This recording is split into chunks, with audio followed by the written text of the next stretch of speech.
ng sibuyas, kamatis, silingring. Nagsigang ako ng bangus. Lalagyan ko na ng pangpaasin. Ayun guys, ilagay ko na yung mga bangus. Ay!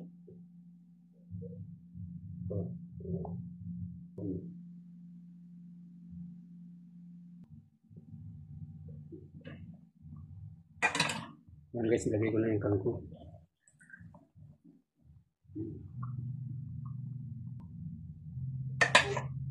Yan guys, okay na ito guys. Tanggap na ako.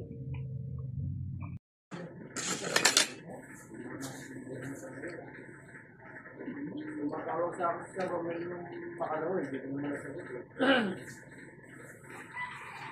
Sir, kahit po tayo.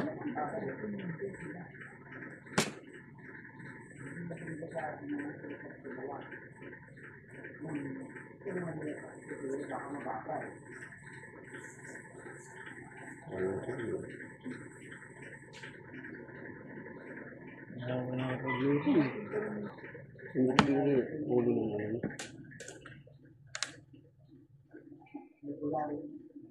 Betel, may lodo ng bangus.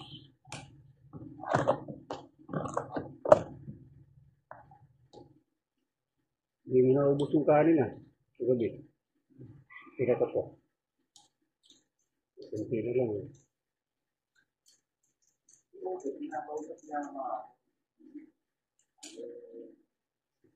Yan, ganyan.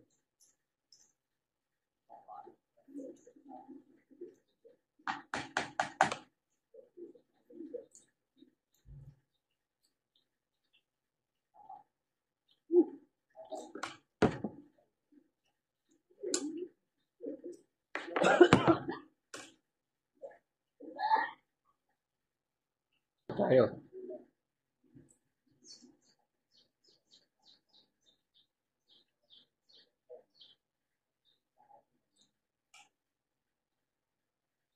Hindi na payagang nakalipat sa kapila. Hindi ako nakabalik ko na.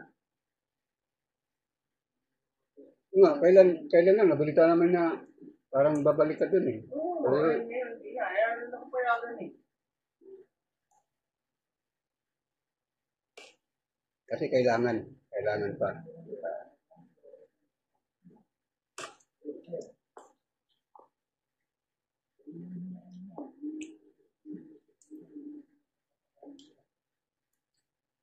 Makakaalis ako na. Yun. Hello?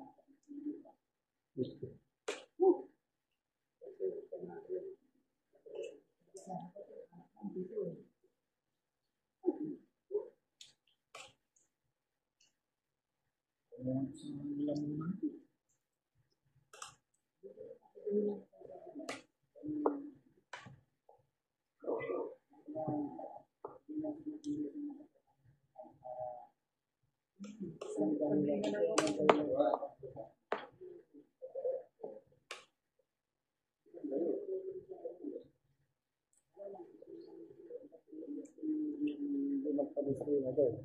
Yung iba. Kasi nga, nasa display na kang sahod mo, minimum lang, wala kang overtime.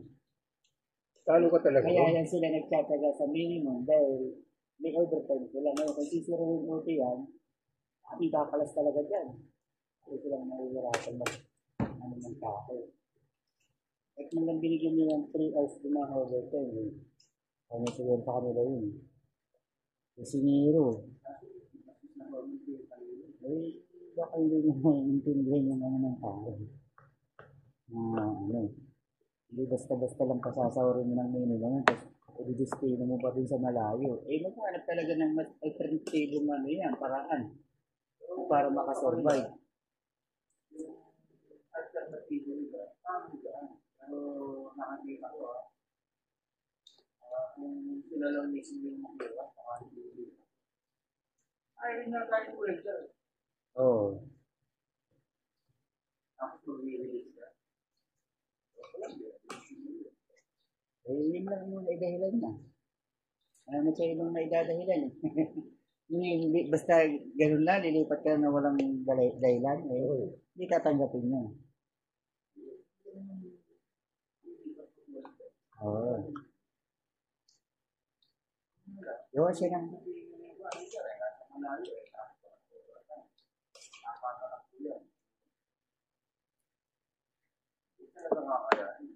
Hindi talaga. Hindi kakayanin mo lang. Talagang, yun talagang dapat dahilan niya. Kasi yung totoo naman talaga. Ito naman talaga kasi, kasi nga tinanggalan nga sila ng overtime. Kasi yun. Kahit sa umpisa pa lang, yung ganun sistema, kasama ka pa ba ng ganun. At saka isa kasi, minimum lang ang sahod nila. Nag-hire sila ngayon ng labor, minimum din ang sahod.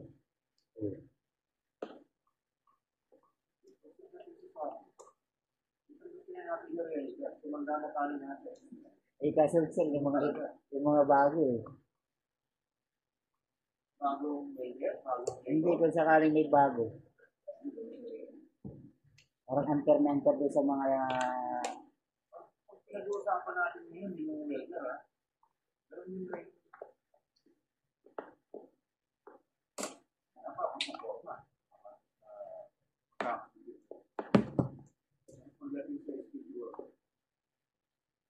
Oo, yun lang ano, parehas lang ang sildo sa ano. Oo, yung ano, sir, yung x-ray pa, di ba above minimum magbigay? Hindi, Oo. dati nang issue yan eh, yung sahod natin na parehas Oo. sa ano. Hindi may nangako sila dati dyan, nung nag-meeting tayo ng naman dyan, nangako sila na magbibigay ng 3%, kaya madadagdagan ng sahod ng above minimum. Kaso wala, hindi nangyari. Tapos nag-search sila sa labas. Tinignan nilang rate ng mga skill. Ayun nga, 800, 750. Sabi pa nila lahat dyan eh, sa meeting eh. Ganito nag-search kami, oo nga, totoo. Hindi naman nila masagot kung bakit hindi nila maibigay yung above minimum sa ano, sa mga skill. Sarap ng kain ah. Bagoong. Sarap yung bago. Oo, pre. Alat yan. Puro sili naman eh. Ang sarap yan. No? Luto ba yan? Luto yan? Ilaw lang. Ilaw lang. Ano, binabad ko sa sili, ang dami, sarap. Sarap yan. Oo. Pansasawan lang ba? Araw-araw yun. Dahil blood ka pa naman. Maalat yan eh. Ito lalo yung padas. Tadas. May Padas. isda na maliliit. Piso. Sarap yan eh. Pati yun kakainin mo, hindi ba? Oo. Nandun yung sarap eh. Kasi maano siya, malutong pag kinain, parang malutong eh.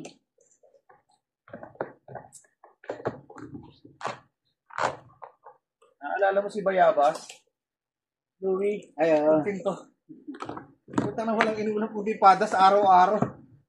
Lalagyan mo lang kasi ng kalamansi yun eh. Tapos may prito ka, okay na. Oo. Padas. Ang dami nun sa amin. Tawag din sa amin, kuyog. Si Bicol ba yun? O sir, marami.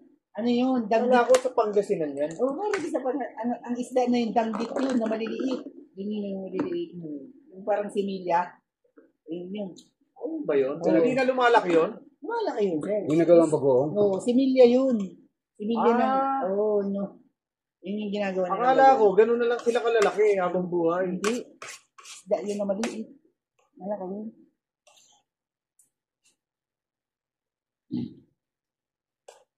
Ang dami nyo sa amin, sa Sorsogon. May nilalagay kami dun yung, kung kilala nyo yung parang luya siya na ang tawag sa kanya lang kawas. Yung mabango. Parang luya din. Yung matataas yung ano niya puno. Hindi kagaya ng luya, mababa lang. Ang bango nun, pag linagyan doon sa padas na yun. Maliliit. Alam mo yun, lang kawas. Alam mo yun? Oo. Sarap nun.